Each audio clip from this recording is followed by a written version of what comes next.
Assalamu alaikum, dear student. I am your physics teacher, Dr. Faiz Alam, recently working as an associate professor of physics at Government Postgraduate College, number 1 Aptabad, Khyber Pakhtunkhwa, Pakistan. Student, today we are going to start Unit 3 of Nuclear Physics course, which is about nuclear particle accelerator, applicable for BS as well as MS level. How can we define particle accelerator or nuclear accelerator? A device or a machine used to accelerate or increase the kinetic energy of electrically charged particles are called nuclear particle accelerator. There is a fundamental question arises for nuclear accelerator: why we study nuclear accelerator, or why we need nuclear accelerator. In order to answer this famous question, let us consider the first nuclear reaction made by Lord Rutherford in 1918 when he bombarded alpha particle on nitrogen nucleus. As we know that alpha particle is a nuclear particle emitted from any radioactive source, possesses some kind of energy having double positive charge. When this alpha particle enter to the electric field of a target nucleus surrounded by a nucleus of nitrogen, as we know that alpha particle and electric field of the target nucleus have similar electrical properties, because when this alpha particle enters to the field of a nitrogen nucleus, a massive Coulomb repulsion forces will be offered by target nucleus to incoming alpha particle, and as a result they will scatter in the various direction. In order to break this massive Coulomb potential barrier, alpha particle must have to supply some enormous amount of energy in order to cross that barrier.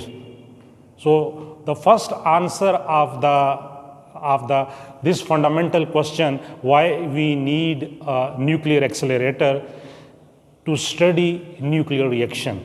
Because in this kind of nuclear reaction, when alpha particle fall on the nitrogen nucleus, nitrogen is transformed into oxygen along with emitted particle, which is proton. And some amount of energy is also released during this nuclear reaction.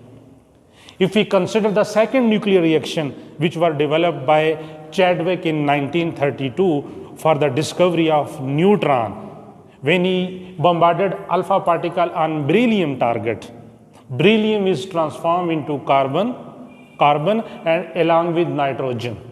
So two nucleons are constituent of the nucleus is observed or founded by nuclear reaction when alpha particle from different radioactive sources is allowed to fall on different target nuclei.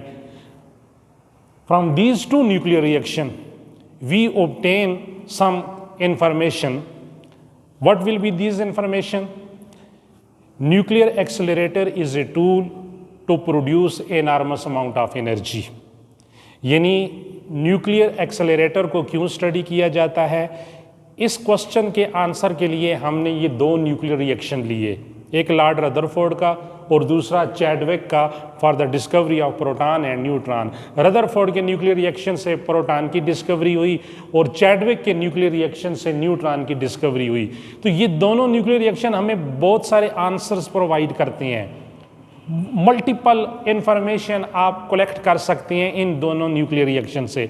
पहला answer कि why we study nuclear reaction, तो जो दे concentrate करें कि जब आप कोई भी न्यूक्लियर एक्सपेरिमेंट करना चाहते हैं, whenever you want to perform any induced nuclear reaction, you have to provide enormous amount of energy to incident charge particle. This incident charge particle might be alpha particle, might be a proton, deuteron, electron, positron or nuclei of some light element. तो जब ये charge particles target nucleus के करीब जाती हैं तो target nucleus के surrounding area में इलेक्ट्रिक फील्ड होती है. अगर पॉजिटिव चार्ज पार्टिकल है तो पॉजिटिव चार्ज पार्टिकल जो ही उस फील्ड में एंटर होगा तो कूलम रिपल्शन फोर्सेस जो हैं वो उसको रिपेल करेंगी, आपका इंड्यूस न्यूक्लियर रिएक्शन इनिशिएट नहीं हो सकेगा। तो अगर आपने अपने इंसिडेंट पार्टिकल को टारगेट न्यूक्लियाई या टारगेट न्यूक्लियस की फील्ड तक ले जाना है तो आपको suitable amount of energy provide करनी पड़ेगी उस कूलम पोटेंशियल बैरियर को ब्रेकअप करने के लिए। अब ये अमाउंट ऑफ एनर्जी हम कैसे सप्लाई करेंगे, इसके लिए हमें कोई डिवाइस या कोई मशीन चाहिए। तो ये जो डिवाइस और मशीन तैयार की गई, इन्वेंट की गई, इसे न्यूक्लियर एक्सेलरेटर कहा जाता है या न्यूक्लियर जनरेटर भी समटाइम कहते हैं। तो पहला क्वेश्चन ये हुआ, पहला आंसर ये मिला कि to perform any induce nuclear reaction we need nuclear accelerator, कि हमें न्यूक्लियर रिएक्शन को परफॉर्म करने के लिए न्यूक्लियर एक्सेलरेटर का सहारा लेना पड़ेगा। अब न्यूक्लियर रिएक्शन से क्या होगा? सेकंड, हमें इसी से आंसर मिलता है कि किसी भी न्यूक्लियर रिएक्शन में some amount of energy release होती है जिसको आप लोग क्यू अमाउंट ऑफ एनर्जी कहते हैं। तो to obtain enormous amount of energy from any nuclear reaction we need nuclear accelerator. दो बातें होंगी। तीसरी चीज, अगर आप इन दोनों न्यूक्लियर रिएक्शन को देखें तो जो आपने incident particle target material target nuclei पे फॉल किया है, फर्स्ट न्यूक्लियर रिएक्शन में टारगेट नाइट्रोजन न्यूक्लियस था और ये ट्रांसफॉर्म हो गया ऑक्सीजन में, और सेकंड में बेरिलियम था और वो ट्रांसफॉर्म हो गया कार्बन में। तो it would mean that if you want to transmutate one target material to another material या one transmutation of one element to other element, एक एलिमेंट को ट्रांसम्यूटेट करना चाहते हैं अनदर एलिमेंट में, आपको न्यूक्लियर एक्सेलरेटर की जरूरत पेश आएगी। तो transmutation of elements, we need nuclear acceleration in order to transmutate one element to another element। एक एलिमेंट से आप दूसरे एलिमेंट में स्विच ओवर कर रहे हो, आपको न्यूक्लियर एक्सेलरेटर चाहिए। चौथी बड़ी इंपॉर्टेंट बात, फर्स्ट न्यूक्लियर रिएक्शन में डिस्कवरी ऑफ प्रोटॉन हुई है, सेकेंड न्यूक्लियर रिएक्शन में डिस्कवरी ऑफ न्यूट्रॉन हुई है। तो ये जो दोनों न्यूक्लियर रिएक्शन थे इन्हें कहा जाता है अल्फा इंड्यूस न्यूक्लियर रिएक्शन। इनमें आपने जो इंसिडेंट पार्टिकल है वो अल्फा पार्टिकल है, लेकिन न्यूक्लियर एक्सेलरेटर में the particle which are generally accelerate in any kind of nuclear accelerator would be electron, proton, alpha particle, deuteron, triton और some light nuclei of element, some positive और negative nuclei of light element. ये कोई भी हो सकते हैं, that is why they are called particle accelerator. तो ये जो डिस्कवरी ऑफ प्रोटॉन या डिस्कवरी ऑफ न्यूट्रॉन है जो अल्फा इंड्यूस्ड न्यूक्लियर रिएक्शन से आपको मिली है, तो समटाइम अल्फा की जगह अगर प्रोटॉन होगा तो वो होगा प्रोटॉन इंड्यूस्ड न्यूक्लियर रिएक्शन। अगर आपके पास इंसिडेंट पार्टिकल ड्यूट्रॉन है तो वो होगा ड्यूट्रॉन इंड्यूस्ड न्यूक्लियर रिएक्शन। तो ये एलिमेंट्री पार्टिकल है, तो discovery of new elementary particles के लिए न्यूक्लियर एक्सेलरेटर एक फेवरेबल चॉइस है। तो नेक्स्ट पॉइंट हमें क्या मिलेगा कि we need nuclear accelerator in order to discovery of new elementary particles. कि एलिमेंट्री पार्टिकल्स की डिस्कवरी के लिए हमें न्यूक्लियर एक्सेलरेटर को स्टडी करना ज़रूरी है। विदाउट एक्सेलरेटिंग पार्टिकल आप न्यू पार्टिकल डिस्कवर्ड नहीं कर सकते हैं। और आप जानते हैं कि स्टैंडर्ड मॉडल जो है उसमें जो एलिमेंट्री पार्टिकल्स की क्लासिफिकेशन की गई है उसमें बहुत से पार्टिकल्स हैं, उसमें बोसॉन्स हैं, उसमें मीज़ॉन्स हैं, उसमें लेप्टॉन्स हैं, फर्मियॉन्स हैं, केयॉन्स हैं। तो ये तमाम के तमाम पार्टिकल्स उसी सूरत में डिस्कवर्ड हो सकते हैं जब आप कोई न्यूक्लियर एक्सपेरिमेंट या इंड्यूस न्यूक्लियर रिएक्शन करवाएंगे। और उस इंड्यूस न्यूक्लियर रिएक्शन में आपने पार्टिकल की स्पीड और काइनेटिक एनर्जी को क्या करना है, इंक्रीज करना है। और वो उसको इस पर्पस को अचीव करने के लिए हमें एक्सेलरेटर की ज़रूरत है। एक्सेलरेटर का प्रिंसिपल और वर्किंग ये हम आने वाले लेक्चर्स में देखेंगे। पांचवी और छठी बहुत इंपॉर्टेंट बात, ये तो मैंने इन दो न्यूक्लियर रिएक्शन से आपको एक कलेक्टिव इंफॉर्मेशन बता दी कि इन दोनों न्यूक्लियर रिएक्शन से हमें क्या कुछ मिल रहा है।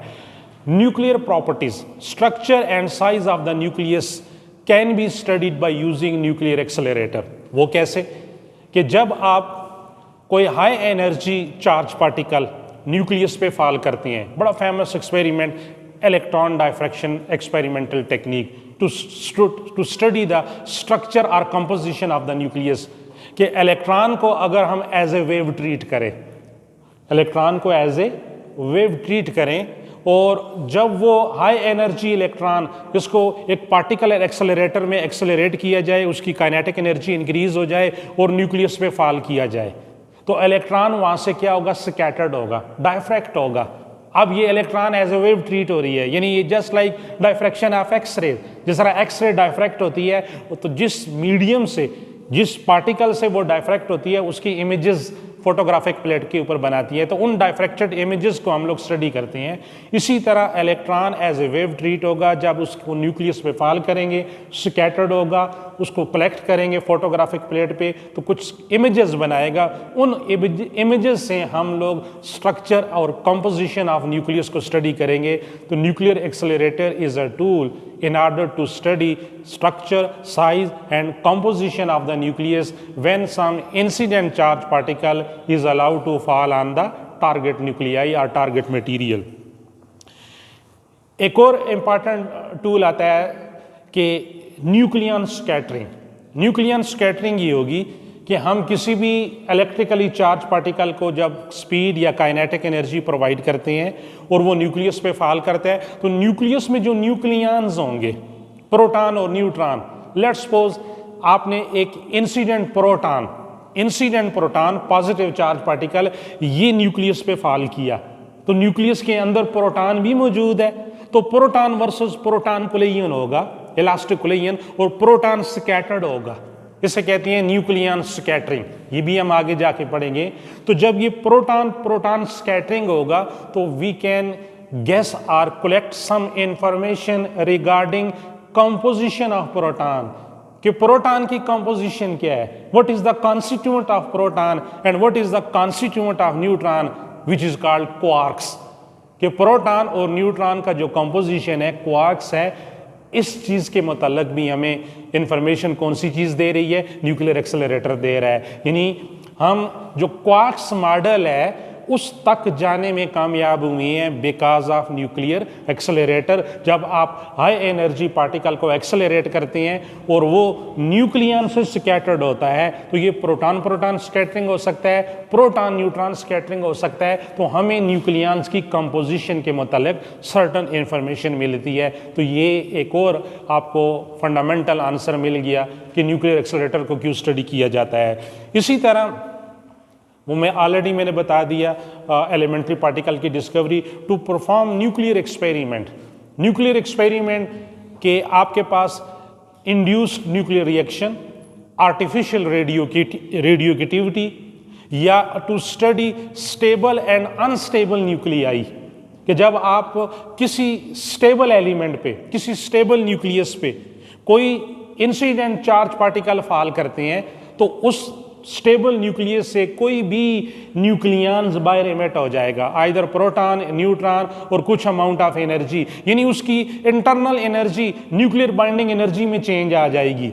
तो आप किसी स्टेबल न्यूक्लियाई को अनस्टेबल बना सकते हैं। अगर आपकी ख्वाहिश है कि आप enormous amount of energy obtain करें किसी स्टेबल न्यूक्लियस से, एक तो आर्टिफिशियल, एक तो नेचुरल रेडियोएक्टिविटी है। नेचुरल रेडियोएक्टिविटी में ये है कि naturally occurring radio active nuclei हैं, रेडियो एक्टिव आइसोटोप्स हैं जो डिके होते हैं, और उनके डिके होने की वजह से huge amount of energy release हो रही है in the form of alpha emission, beta emission and gamma ray photon. लेकिन जो स्टेबल न्यूक्लियाई हैं, जो डिके नहीं हो रहे हैं, आप उनको अनस्टेबल बना सकते हैं। इस प्रोसेस को कहा जाता है आर्टिफिशियल रेडियोएक्टिविटी।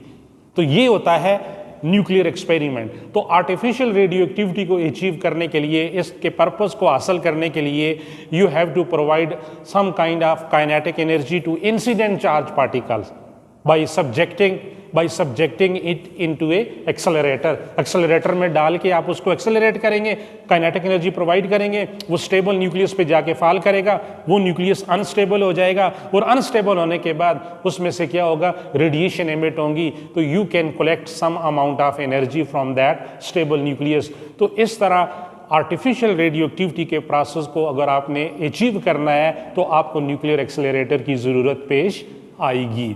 तो इस वक्त रिसर्च में न्यूक्लियर फिजिक्स या पार्टिकल फिजिक्स में जो रिसर्च हो रही है for the discovery of new particles, for the discovery of new elementary particle, जिसमें आप even you can study big bang theory, आप बिग बैंग थ्योरी को प्रैक्टिकली एक्सपेरिमेंटली वेरीफाई कर सकते हो। लार्ज एड्रॉन कोलाइडर एक्सपेरिमेंट जो फ्रांस और Norway के बॉर्डर के नीचे जो है एक टनल बनाई गई है फ्यू किलोमीटर्स तक, जिसमें एक प्रोटॉन प्रोटॉन एक्सेलरेटर है जिनको स्मैश टुगेदर किया जा रहा है। तो ये वेरिफिकेशन की जा रही है कि बिग बैंग थ्योरी के वक्त जब ये यूनिवर्स बनी थी तो कौन कौन से पार्टिकल प्रोड्यूस्ड हुए थे और उनकी एनर्जी क्या थी। अभी लेटर ऑन हिग्स बोजान जो है, जो लेटेस्ट जिसको पीटर हिग्स ने 1979 में थ्योरेटिकली वेरीफाई किया था, उसको एक्सपेरिमेंटली इसी लार्ज एड्रॉन कोलाइडर एक्सपेरिमेंट में एक्सपेरिमेंटली वेरीफाई कर दिया गया 2014 में, और जिन साइंटिस्ट ने किया उनको नोबेल प्राइज़ भी मिला है। अब हम आते हैं, ये तो हमारा उस क्वेश्चन का आंसर हो गया कि why we need nuclear accelerator या why we study nuclear accelerator. There are 4 group of nuclear accelerator, कि 4 किस्म की कैटेगरीज हैं न्यूक्लियर एक्सेलरेटर की जिनको हम लोग स्टडी करेंगे। ग्रुप 1 में लाई करते हैं electrostatic accelerator which work on the principle of static electricity, यानी इसमें ऐसा होगा कि इलेक्ट्रोस्टैटिक इंडक्शन प्रोसेस के तहत हम किसी चार्ज स्फीयर को, याद रख लें, चार्ज स्फेरिकल बॉडी को अनचार्ज स्फेरिकल बॉडी के करीब, कंडक्टिंग स्फीयर के करीब लाएंगे, अनचार्ज कंडक्टिंग स्फीयर। तो वो जो इलेक्ट्रोस्टैटिक इंडक्शन का प्रोसेस है, उस प्रोसेस के तहत चार्ज बॉडी से चार्जेस ट्रांसफर होंगे अनचार्ज बॉडी के ऊपर, तो पोटेंशियल डेवलप होगा। तो जब पोटेंशियल मिलियन वोल्ट तक डेवलप हो जाएगा, तो उस चार्ज बॉडी के इर्द गिर्द पोटेंशियल मिलियन वोल्ट का डेवलप हो गया, तो हम एक ट्यूब लेंगे, उस ट्यूब में आयन सोर्स होगा, positively ion source, let's suppose proton है, अल्फा पार्टिकल है। तो वो जो पोटेंशियल डेवलप हुआ है वो उस पॉजिटिव आयन को क्या करेगा, मैसिव कूलम रिपल्शन फोर्सेस की वजह से रिपेल करेगा। जब वो रिपेल होगा तो आफ्टर रिपल्शन दे गेन काइनेटिक एनर्जी। बड़ी फेमस इक्वेशन है kinetic energy charge time accelerating potential. तो ग्रुप 1 में जो एक्सेलरेटर आएगा वो स्टैटिक इलेक्ट्रिसिटी के ऊपर वर्क करेगा। ये सबसे पहले बनाया गया था वेन डी ग्राफ एक्सेलरेटर। ये हम आने वाले लेक्चर में डिटेल में इसके मुतालिक पढ़ेंगे। तो ये आपका पहला एक्सेलरेटर होगा। ग्रुप 2 में आएगा लीनियर एक्सेलरेटर। लीनियर एक्सेलरेटर में हम एक हालो ट्यूब लेंगे जिसके अंदर एक हालो सिलेंडर्स होंगे। हर 2 सिलेंडर के दरमियान एसी पोटेंशियल या AC source, voltage source attach होगा जिसकी पोलैरिटी चेंज होती रहेगी। उस एसी सोर्स की पोटेंशियल की वजह से एक मैसिव किस्म का इलेक्ट्रिक फील्ड डेवलप होगा और आपका पॉजिटिवली चार्ज आयन जो है अल्फा पार्टिकल और प्रोटॉन लीनियरली एक्सेलरेट होगा, यानी उसकी लीनियर मोशन होगी और उस लीनियर मोशन में उसकी काइनेटिक एनर्जी क्या होती जाएगी, इंक्रीज होती जाएगी। लेकिन इसमें आपको एक एनॉर्मस लेंथ चाहिए होगी क्योंकि लीनियर एक्सेलरेटर यूएसए के अंदर जहाँ पर ये फर्स्ट टाइम बनाया गया था उसकी फ्यू किलोमीटर लेंथ थी। तो ये हमारे लिए एक प्रॉब्लम क्रिएट करता है कि इतनी एनॉर्मस लेंथ हम कंट्रोल मैनर से या इतनी ज़्यादा लेंथ वाला एक्सेलरेटर बना नहीं सकते हैं। हम चाहते हैं कि उतना ही काइनेटिक एनर्जी पार्टिकल गेन करे जितनी लीनियर एक्सेलरेटर के अंदर हुई है, लेकिन उसकी ट्रेजेक्ट्री कन्फाइन हो जाए। तो उस मकसद के लिए हम थर्ड ग्रुप की तरफ जाते हैं जिसमें हम मैग्नेटिक फील्ड का सहारा लेते हैं, क्योंकि मैग्नेटिक फील्ड अप्लाई करने से क्या होता है कि पार्टिकल की सर्कुलर ट्रेजेक्ट्री आती है और लेंथ जो है उसकी स्मॉल सर्कल के अंदर कन्फाइन हो जाती है। तो इस ग्रुप में हमारे पास साइक्लोट्रॉन और बीटाट्रॉन, ये 2 किस्म के एक्सेलरेटर हैं जिनमें मैग्नेटिक फील्ड अप्लाई की जाएगी और लीनियर मोशन को कन्फाइन कर दिया जाएगा सर्कुलर ट्रेजेक्ट्री के अंदर। चौथा ग्रुप ऐसा होगा कि जब आप इलेक्ट्रोमैग्नेटिक फील्ड के अंदर अपने पार्टिकल को, इलेक्ट्रिकली चार्ज पार्टिकल को एंटर करते हैं तो वो आउट ऑफ फेज हो जाता है। फेज स्टेबिलिटी का हमारे पास प्रॉब्लम अराइज हो जाता है क्योंकि जो एसी सोर्स है उससे जो पोटेंशियल वेरी करता है वो उस वक्त वेरी कर देता है कि पार्टिकल आपका फेज में नहीं होता।